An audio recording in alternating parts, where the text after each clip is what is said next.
সবাইকে মাস্তি টিভিতে স্বাগতম। আর এই মুহূর্তে যারা আমার ভিডিওটি দেখছেন তাদের সবাইকে শুভেচ্ছা এবং সালাম। আসসালামু আলাইকুম। আশা করি আপনারা সবাই ভালো আছেন। আজকে আমি এসপিসি নিয়ে কিছু চিরন্তন সত্য কথা আপনাদের সাথে তুলে ধরব। আশা করি আপনারা ভিডিওটি শুরু থেকে শেষ পর্যন্ত শুনবেন এবং দেখবেন। সো আর যারা আমার ভিডিও পছন্দ করেন না, প্লিজ আপনাদেরকে অনুরোধ করছি, আমার ভিডিওটি আপনারা দেখবেন না। আজকের ভিডিওটা আপনাদের জন্য না, কারণ আমি আমার আগের ব্লগগুলোতে দেখেছি অনেকেই আমার ভিডিও না দেখে কমেন্ট করে চলে যায়। আর এমন এমন কমেন্ট তারা করে, তাদের মুখের ভাষা এত অশ্লীল ভাষায় তারা কমেন্ট করে, সে ভাষাগুলো হয়তো আমি নিজে যখন পড়ি আমি নিজে হতাশ হয়ে যাই। আমি নিজ থেকে, আমি যতগুলো ব্লগ করেছি, আমি নিজ থেকে একটা শব্দ আমি নিজ থেকে বলি না। আমি প্রত্যেকটা ইনফরমেশান আমি এসপিসি ম্যানেজমেন্টের কিছু কর্মকর্তার সাথে আমার পরিচয় আছে। এমনকি জিএম আদনান ভাই হচ্ছে আমার নিজের এলাকার। জিএম আদনান ভাইয়ের সাথে হয়তো এখন যোগাযোগ অনেকটা বিচ্ছিন্ন হয়ে গিয়েছে, কারণ জিএম আদনান ভাই এখন ফোন পিক করছে না, এমনকি ওনাকে অনলাইনে পাওয়া যাচ্ছে না। হয়তো যে কোনো কারণে, ম্যানেজমেন্টের যে কোনো ব্যস্ততার কারণে হয়তো তিনি সেখানে সময় দিচ্ছে না। অনেকে হয়তো বিভিন্ন ধরনের প্রশ্ন করে, ফোন দিয়ে বিরক্ত করে, এই কারণে হয়তো উনি কন্ট্যাক্টলেস। সো আপনাদের অনেকেই দেখলাম আমি ভিডিও আপলোড দেওয়ার সাথে সাথে আপনারা বিভিন্ন ধরনের মন্তব্য শুরু করেন। আমার মা নিয়ে গালি দেন, আমার চরিত্র নিয়ে গালি দেন।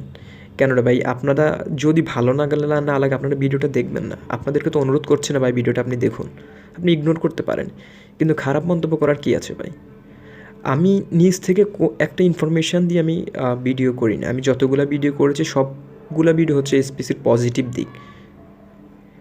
ম্যানেজমেন্ট থেকে যদি বলা হয় এসপিসি 5 তারিখে খুলবে অথবা এসপিসি 7 তারিখে খুলবে, সে বিষয়টা আপনাদেরকে আমরা জানাই। আর সেটার প্রমাণ সহকারে আমি সেখানে দিয়ে দিই। হয়তো কখনো ভয়েস রেকর্ড দিয়ে, হয় কখনো আমি চ্যাটিংয়ের কোনো দিয়ে প্রুফ দিয়ে আমি সেটা আপনাকে দেখাই দিই। তারপর আপনাদের এই সকল কমেন্টগুলো যখন আমি দেখি কমেন্ট বক্সে, তখন আমি নিজেকে আসলে মানায় নিতে পারি না যে আসলে কি এটা এসপিসির একজন মেম্বার এরকম কমেন্ট করতে পারে। আমার মনে হয় এই সকল কমেন্ট যারা করে তারা এসপিসির কেউ মেম্বার না। এরা হয়তো হুজুগে কিছু বাঙালি, আর নয় এরা অন্য কোনো কোম্পানির সাথে জড়িত আছে, তারা এখানে এসপিসিকে খারাপভাবে উপস্থাপন করার জন্য কমেন্টগুলো করে আমার মনে হয়। কারণ এসপিসির একজন মেম্বার যখন এসপিসির পজিটিভ কোনো বিষয় নিয়ে ভিডিও দেখবে, সে কখনো খারাপ কমেন্ট করতে পারে না। এমনকি এসপিসি নিয়ে কোনো ভিডিও দেখলে সে ডিসলাইকও দিতে পারে না। কিন্তু আমি দেখতে পাচ্ছি অনেকেই ভিডিও না দেখেই ডিসলাইক দেওয়ার সাথে সাথে একটা কমেন্ট করে ফেলে, যে কমেন্টটা সেটা ভিডিওর সাথে যায় না। তারপর তার নিজের মতো করে যে কোনো একটা গালি দিয়ে সে চলে গেল। ভাই কেন? আপনাদের গালি দেওয়া যদি এতই ভালো লাগে ভাই, আপনারা গালি দিয়ে আপনার ফেসবুকে স্ট্যাটাস দেন। কেন আপনারা আরেকজনের ভিডিও নিচে দিয়ে কমেন্ট করবেন? আপনার গালি দিতে যদি মন চায় তো গালি তো দিতে পারেন আপনি অনেকেই, কিন্তু আপনার ফেসবুকের আমার ভিডিওর নিচে কেন কমেন্টের মধ্যে আপনাদের গালি অথবা অন্য কোনো খারাপ ভাষায় গালি দেওয়ার কী আছে ভাই? আমি কি নিজ থেকে কোনো কিছু বলি? আমার প্রত্যেকটা ইনফরমেশান আমার ইনফরমেটিভ এবং সোর্স থেকে নেওয়া, সব প্রত্যেকটা ইনফরমেশান। আমি নিজ থেকে একটা শব্দ বলি না। তারপরও আপনারা দেখলাম অনেকেই গালি দিয়ে চলে যাচ্ছেন, অনেক নিজের মতো করে মন্তব্য করে চলে যাচ্ছেন, অনেকে খারাপ ভাষায় কথা বলে যাচ্ছেন। এটা আসলে আফসোস আপনাদের সাথে। আপনাদের এই বিষয়গুলো দেখে আমি আসলে হতাশ। আমি যদি আজকে এসপিসি নিয়ে কোনো খারাপ কিছু তুলে ধরতাম না, এসপিসিকে গালি দিয়ে কোনো কিছু কথা বলতাম, তাহলে হয়তো আপনারা আমাকে গালি দিতে পারতেন যে আসলে এই বোকা, খারাপ ভিডিও কেন করেছিস, এগুলো বলতে পারতেন। কিন্তু এসপিসি নিয়ে আমি কোনো খারাপ কোনো তথ্য দিচ্ছি না। ম্যানেজমেন্ট থেকে যখন আমাকে বলে যে এসপিসি 10 তারিখে খোলার সম্ভাবনা রয়েছে মধ্যে, সেটা নিয়ে আমি একটা ভিডিও করেছি। তারপর একটা ভয়েস অডিও রেকর্ড ভাইরাল হয়েছে যে এসপিসি গতকালকে আমি বলেছিলাম যে ভোর 5টায় খোলা হবে, এই ওপেন করে দেওয়া হবে অ্যাপসটি। আমি সেটা নিয়ে একটা ভিডিও করেছি। আপনারা সেটা নিয়ে গালে শুরু করেছেন কেন ভাই? আমি তো প্রমাণ দিয়ে দিয়েছি সেখানে। আমি এরকম একটা অডিও রেকর্ড পেয়েছি, আমি সেখানে বলেও দিয়েছি যে এটা একটা গুজবও হতে পারে। আপনারা শুনেন, সেটা আপনারা জাস্টিফাই করুন। কমেন্ট দিয়ে সেটা আপনাদের বংশ পড়েছে সেটা জানিয়ে দেওয়ার তো কোনো দরকার নেই। যাক, আর কী বলবো আপনাদেরকে? আপনাদের যদি মন চায় আপনারা এরকম গালি দিতে থাকুন, এটার ফল আপনারাও পাবেন। আর আমি ইনফরমেশান যতটুকু দেওয়ার, আপডেট দেওয়ার, আমি সেটা দিয়ে যাবো, কারণ আমি এসপিসির একজন মেম্বার। আমার নিজের 31টা অ্যাকাউন্ট রয়েছে এসপিসিতে। আমি এসপিসিকে অনেক ভালোবাসি। আমি আলামিন স্যারকে শ্রদ্ধা করি, আমি আমাদের জিএম আদনান ভাইকে শ্রদ্ধা করি, আমি অর্জুন চ্যাটার্জি স্যারকে শ্রদ্ধা করি। তারা অবিসম্ভাবী তিনজন মানুষ তারা।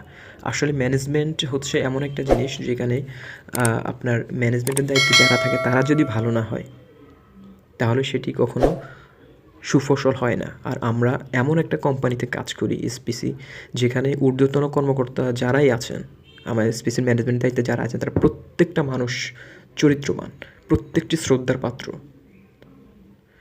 সো আজকে আমি আপনাদেরকে বলেছিলাম আমি কিছু গোপন তথ্য আপনাদের সাথে শেয়ার করবো এসপিসি নিয়ে। সো আপনাদেরকে উদ্দেশ্য করে বলছি, আমি আমার আগের একটা ব্লগে বলেছি এসপিসি 10 তারিখে চালু করা হবে, 10 তারিখের মধ্যে চালু করে দেওয়া হবে। সো এটা আমি নিজ থেকে কোনো কথা বলি নাই, এটা চালু করার একটা সম্ভাবনা রয়েছে। অনেকে ম্যানেজমেন্ট থেকে অনেকে ভয়েস দিয়েছেন, অনেকে বলেছেন, এমনকি আমাদের ইমো যে গ্রুপটা রয়েছে এসপিসি ওয়ার্ল্ড এক্সপ্রেস নামে, সেই গ্রুপটার মধ্যে আলামিন স্যারের 3 জন রিলেটিভ সেখানে অ্যাড আছে। ওনারা নিয়মিত সেখানে ভয়েস দিচ্ছেন, সেখানে কথা বলছেন। এমনকি এসপিসির ঊর্ধ্বতন অনেক কর্মকর্তা সেখানে রয়েছেন ম্যানেজমেন্টের দায়িত্বে, তারা সেখানে আছেন, তারা এখানে ইনফরমেশনগুলো দিচ্ছেন। তারা নিজেরাই বলছেন যে 10 তারিখের মধ্যে অ্যাপসটি ওপেন করে দেওয়া হবে। আর আমিও এসপিসির একজন সাধারণ মেম্বার, আমি এসপিসির ম্যানেজমেন্টের দায়িত্বে থাকা কেউ না যে আমি নিজের মতো করে বলে দিলাম ভাই আগামী 10 তারিখে এসপিসি অ্যাপসটি চালু করে দেওয়া হবে। আমি যেটা ম্যানেজমেন্ট থেকে শুনে সেটা আপনাকে বলি। সো ম্যানেজমেন্ট থেকে বলা হয়েছে 10 তারিখের মধ্যে এসপিসি অ্যাপসটি চালু করে দেওয়া হবে। অন্তত একটা নোটিফিকেশানের মাধ্যমে আপনাদেরকে জানিয়ে দেওয়া হবে এসপিসি অ্যাপসটি চালু হচ্ছে।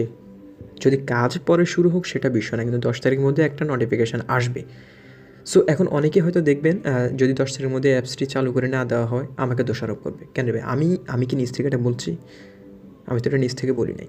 সো আপনাদের উদ্দেশ্য করে বলছি 10 তারিখে ইনশাআল্লাহ এসপিসি অ্যাপসের একটা নোটিফিকেশান আসতে পারে। যদি না হয় তাহলে আমাকে দোষারোপ করার তো কিছু নেই ভাই। আমি ম্যানেজমেন্ট থেকে যেটা শুনেছি সেটা আপনাদেরকে জানিয়েছি। সো আরেকটা বিষয় আপনাদেরকে বলি, সেটা হচ্ছে আজকে আমাদের এসপিসি যে মামলাটি হয়েছে সেই মামলার একটি রায় হওয়ার সম্ভাবনা রয়েছে আজকে। সে রায়টি হবে, সেটা জামিন হোক আর এসপিসির সার্ভার নিয়ে একটা স্টে অর্ডারের প্রয়োজন রয়েছে, সেটা নিয়ে একটা রায় হবে যে এসপিসি অ্যাপসটি চালু করে দেওয়া হবে কি হবে না, সেটা নিয়ে একটা রায় আছে। হয়তো যদি আজকে রায়টির মধ্যে যদি পজিটিভ কোনো কিছু পাই, রায়টি যদি আমাদের এসপিসির পক্ষে আসে, হয়তো আগামীকালকে এসপিসি চালু করে দেওয়া হতে পারে। আগামীকালকে আপনারা নোটিফিকেশান পেয়ে যেতে পারেন ভাই। সো এখানে আজকে যদি এসপিসির আদালত থেকে একটা স্টে অর্ডার যদি গ্রান্টেড হয়, আদালত যদি যিনি বিজ্ঞ বিচারক রয়েছেন তিনি যদি একটি স্টে অর্ডার দিয়ে দেন যে আপনার অ্যাপস চালু করে দেন, মামলার জামিন যে বিষয়টা অথবা আরও যে প্রশাসনিক যে সকল রুলস রেজুলেশনগুলো আছে সেগুলো হয়তো ফর্মালিটিস মেনটেন করেই হবে। কিন্তু যদি একটা স্টে অর্ডার যদি আজকে গ্রান্টেড হয় আদালত থেকে, তাহলে ইনশাআল্লাহ হয়তো আগামীকালকে একটা নোটিফিকেশান আমরা পেয়ে যেতে পারি। এসপিসির সার্ভার এখনও পুরোপুরি ঠিক আছে। অনেকে বলছে সার্ভার নষ্ট করে দিয়েছে, সার্ভার নতুন করে আবার তৈরি করতে হবে। না রে ভাই, সার্ভার কেন তৈরি করতে হবে? কারণ একটা সার্ভার হয়তো ডিবি পুলিশ যে সার্ভারটি নিয়েছে সেটা যদি ফিরিয়ে দেয় আমাদেরকে, তাহলে হয়তো এসপিসির যে কস্টিংটা, খরচটা হয়তো অনেকটা বেঁচে যাবে।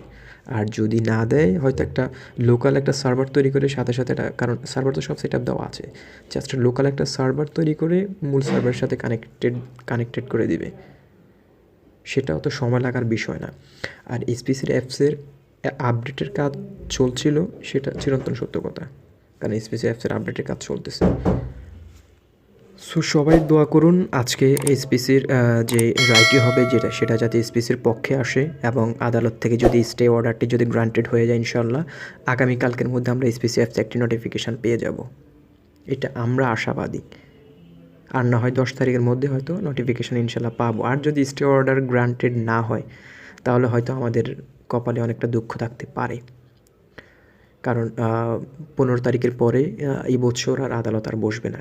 কারণ 15 তারিখের পরে হয়তো জানুয়ারি ছাড়া আর কোনো আদালতে ব্রাঞ্চ বসবে না, কারণ এটা হচ্ছে বছরের শেষ আর ওটা ডিসেম্বর মাস।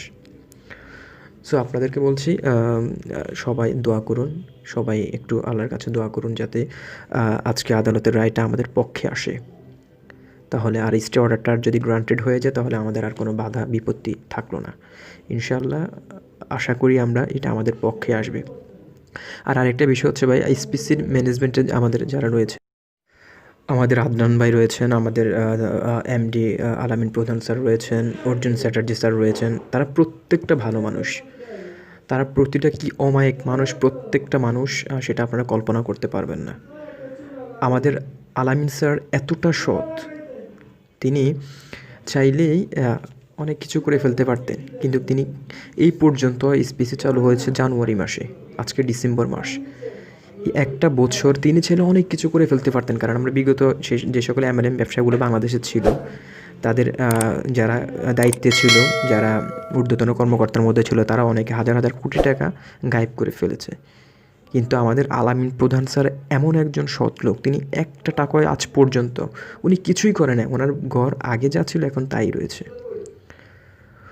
আমি একটা তথ্য পেয়েছি, সেটা হচ্ছে আলামিন প্রধান স্যার এই একটা বছরে যেটা করেছে সেটা হচ্ছে উনি জাস্ট 12 শতক জায়গা উনি ক্রয় করেছেন, তাও তার কবরস্থানের জায়গার জন্য। উনি 12 শতক জায়গা কিনে উনি কবরস্থান, যেটা আমাদের গ্রামের ভাষায় গোরস্থান বলি, তিনি সেটা দান করে দিয়েছেন।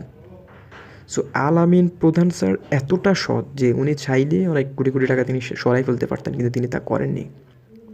আর আপনারা জানেন ডিবি পুলিশে যখন ধরেছে আমাদের এসপিসি যে মামলাটি হয়েছে, তারা কখনো মানি লন্ডারিংয়ের বিষয়টা কিন্তু কখনো উঠে আসেনি। কারণ মানি লন্ডারিং তো দূরে থাক, আলামিন প্রধান স্যার একটা টাকা এদিক ওদিক সরাননি। উনি যা রোজ আয় করতেন, যেটাই হতো সেটাই আমাদের যারা এসপিসির মেম্বার রয়েছে তাদের মধ্যে ছড়িয়ে দিতেন, তাদেরকে তিনি কমিশন হিসেবে দিয়ে দিতেন। কিন্তু উনি এতটা সৎ, আমাদের জিএম আদনান স্যার, আপনারা হয়তো অনেকে বলতে পারেন যে তারা গাড়ি দিয়ে চলাফেরা করে, এসির মধ্যে চলাফেরা করে। ভাই, গাড়ি দিয়ে চলাফেরা করে এটা কোম্পানির স্বার্থে, ওনাদের সময় মেনটেন করতে হয়। ওনারা একজন উচ্চপদস্থ কর্মকর্তা, ওনাদের সময়ের একটা বিষয় আছে, সময়ের একটা মূল্য রয়েছে। ওই সময়টার ভ্যালুটা দেখার জন্যই ওনারা হয়তো গাড়িতে চলাফেরা করে, সময়টা বাঁচানোর জন্য, আর কিছুই নেই ভাই, এটা আমাদের কোম্পানির স্বার্থে।